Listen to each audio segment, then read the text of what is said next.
I sat in the waiting room with my purse on my lap, legs crossed, watching the clock tick louder than it should have. The room smelled like rubbing alcohol and fake lemon.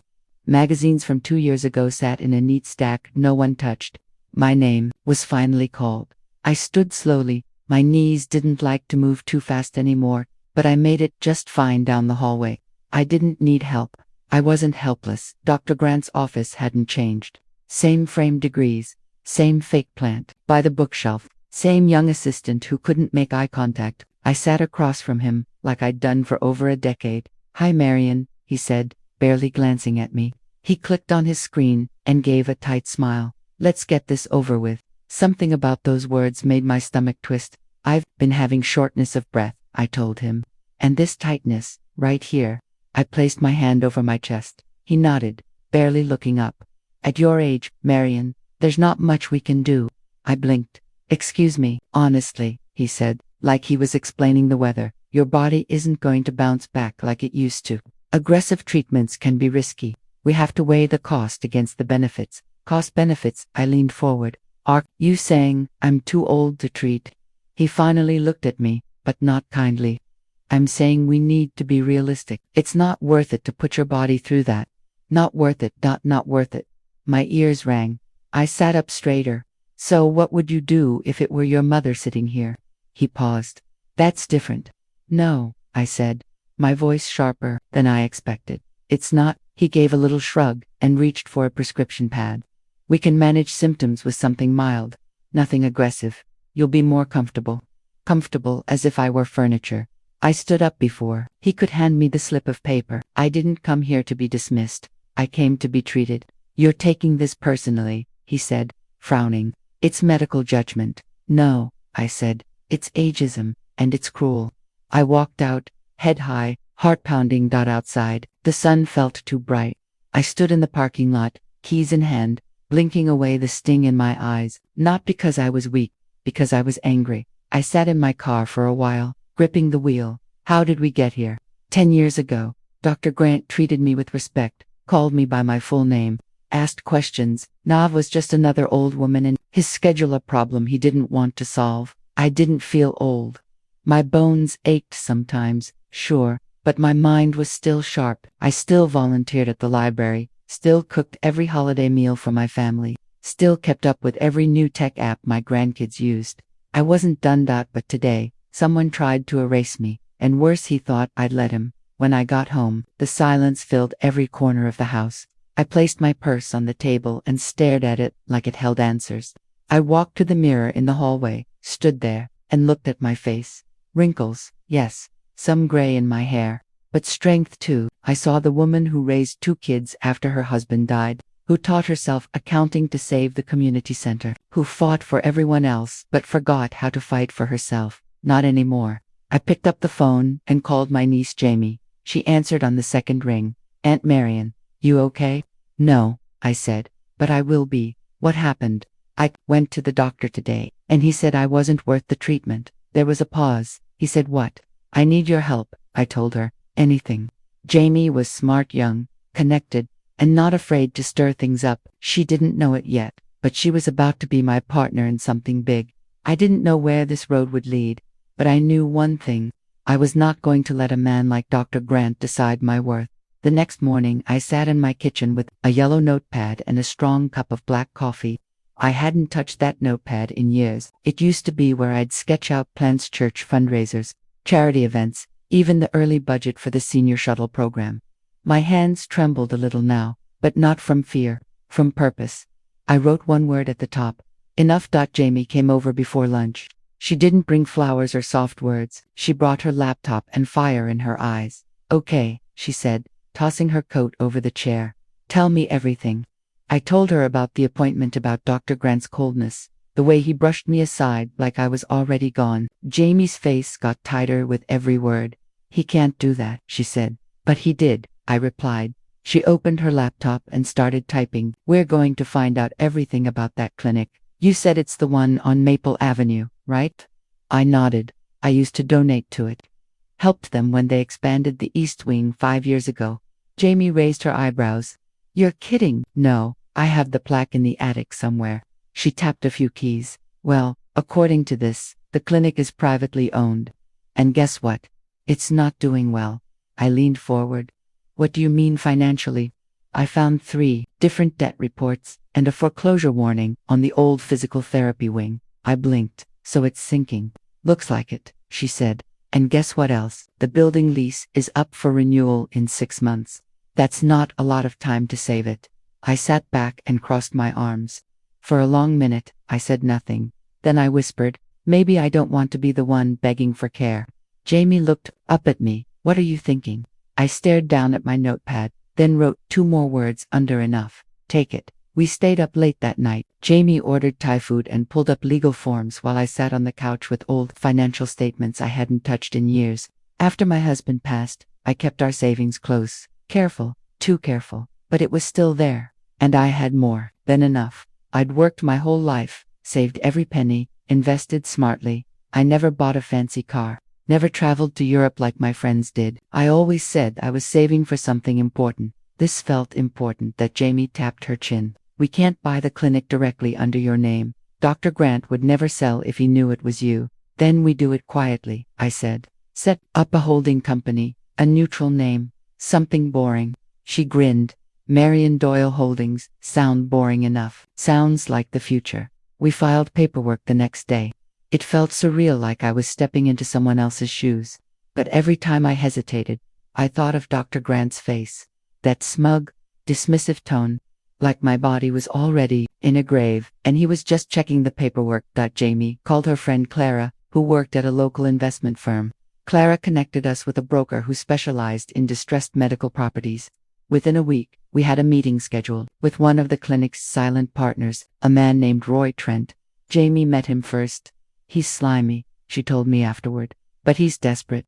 Said he'd sell his stake in a heartbeat if the price was right. Then let's give him the right price.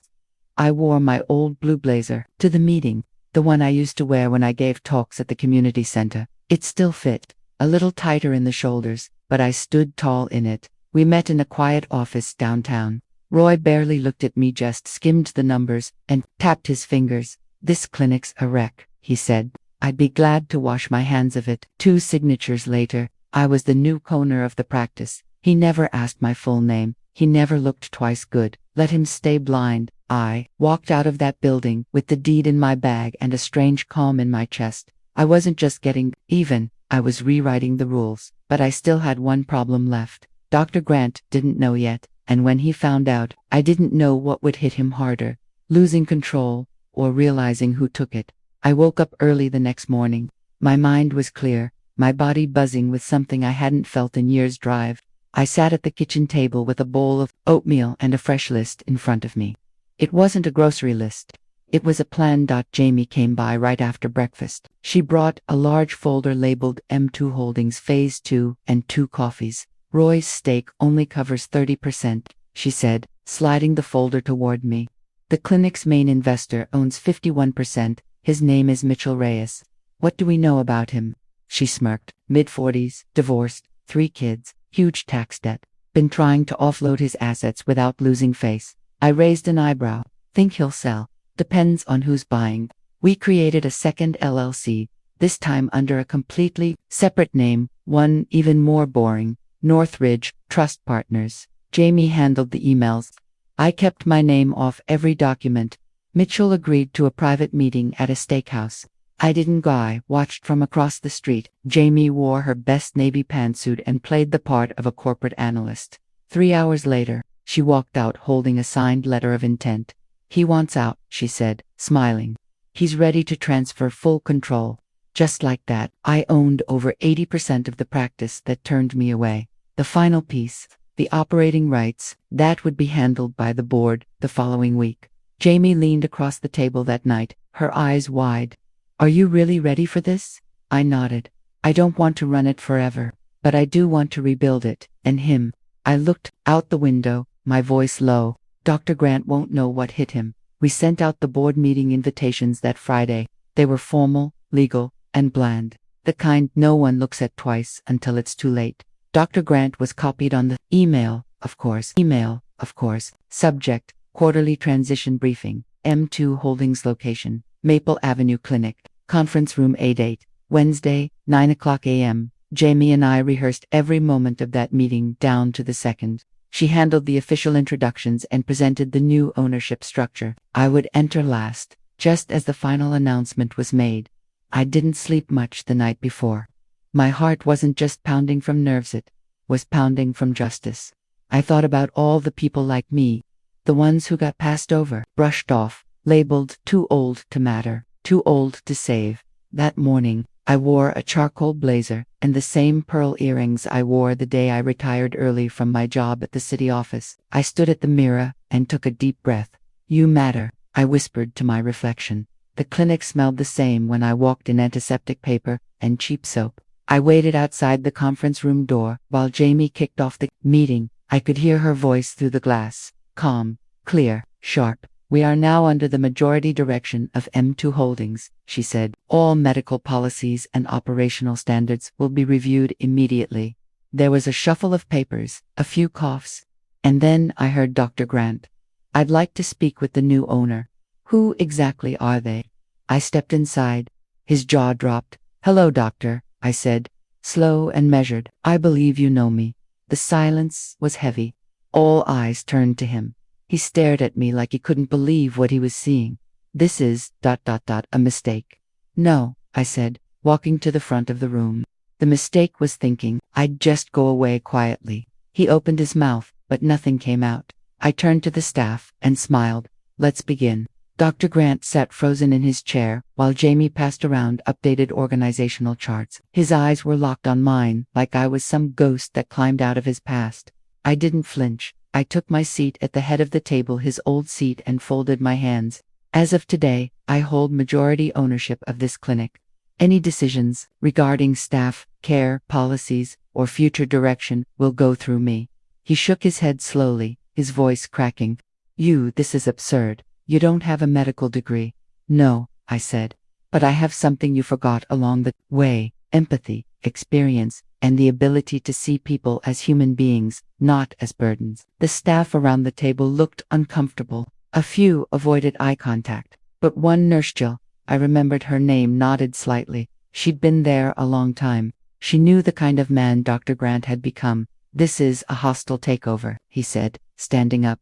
"No, doctor, this is a rescue." He scoffed, but the desperation was already crawling up his face. "You don't understand the business. You can't run this place." I leaned forward, calm. "Then teach me. Stay on, for now. Show me how this clinic operates. Help me learn." His eyes narrowed. "You want me to work for you?" I smiled. "Think of it as community service." He sat back down, lips tight. "You'll ruin this place." "No," I said softly. "You already did. I'm just here to fix it." And that was how we began, him with clenched fists, me with steady hands. The first few days were tense. Dr. Grant refused to make eye contact in meetings. He barked at staff behind closed doors and scribbled passive-aggressive notes in patient files. I let it happen. For a while, then I started making changes. The first one was simple. Every patient over 60 got an automatic follow-up call after their visit. Not a form letter, a real voice, a real check-in. The second, staff training on eldercare sensitivity, not optional, required. Dr. Grant rolled his eyes during the meeting. "This is a waste of time." "No," I said, looking right at him. "You thinking it was a waste? That's what got us here." I walked the halls every afternoon, introducing myself to patients, shaking hands, listening. People were surprised to see me. One woman even asked if I was from the state. "No," I told her, "just someone who cares." We received a letter from the widow of a former Patenta man who'd died after being denied timely treatment. She wrote, "I wish someone like you had been here back then." I read it out loud at the next staff meeting. Dr. Grant didn't look up once. Then came the moment that pushed me over the edge.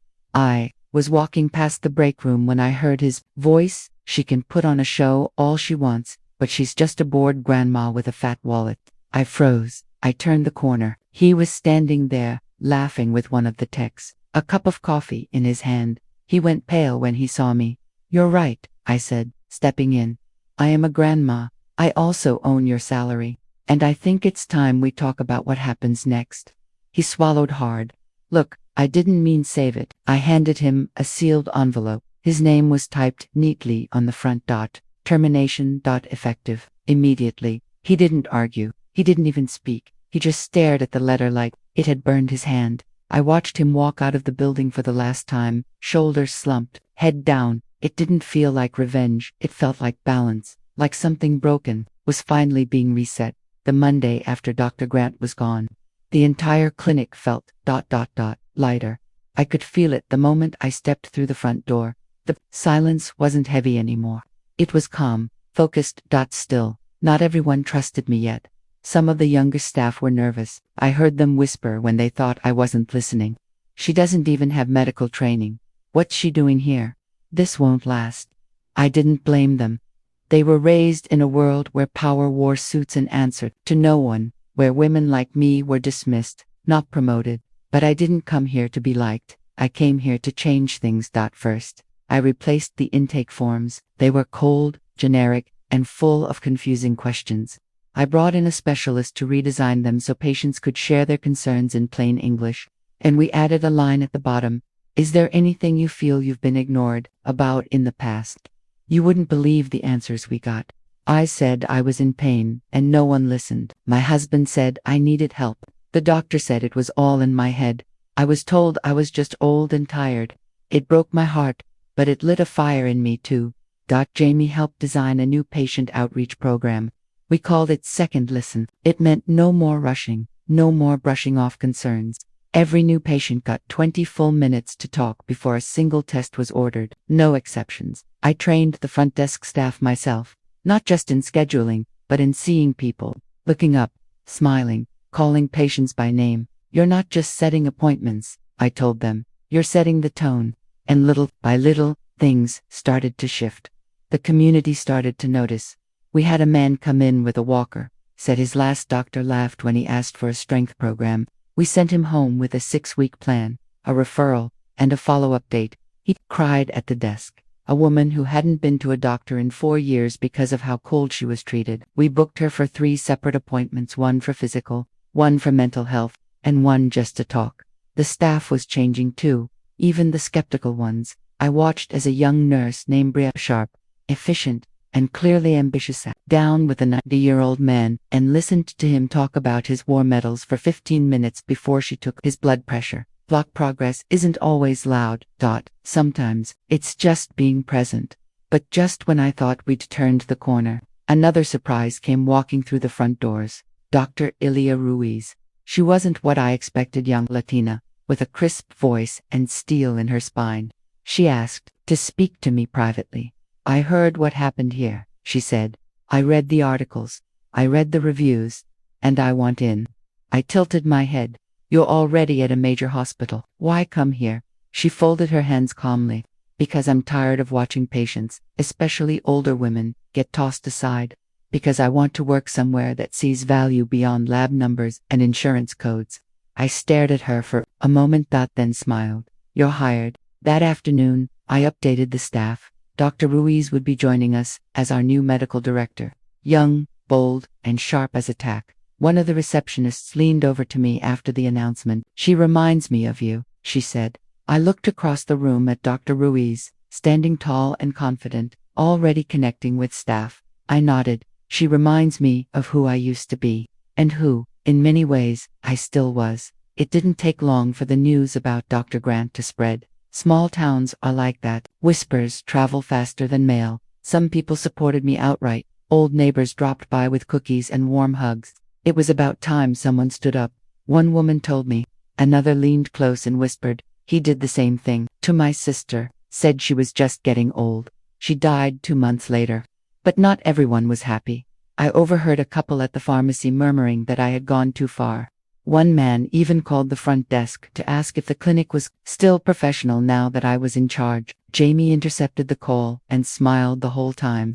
She calmly explained that our new medical director was depressed, and that all operations had improved since the change. Dr. Grant tried to open a new office 2 miles away. He called it modern, health plus wellness. Big white sign, sleek windows, no soul. He even launched a Facebook ad with his grinning face and the tagline, medicine that moves forward. But no one showed up, because people talk. And when people talk, stories spread. And when stories spread, truth finds its legs. A few weeks later, Someone forwarded me a post from a local blog. The state medical board was reviewing multiple complaints about his past treatments, most of them focused on older patients being dismissed or misdiagnosed.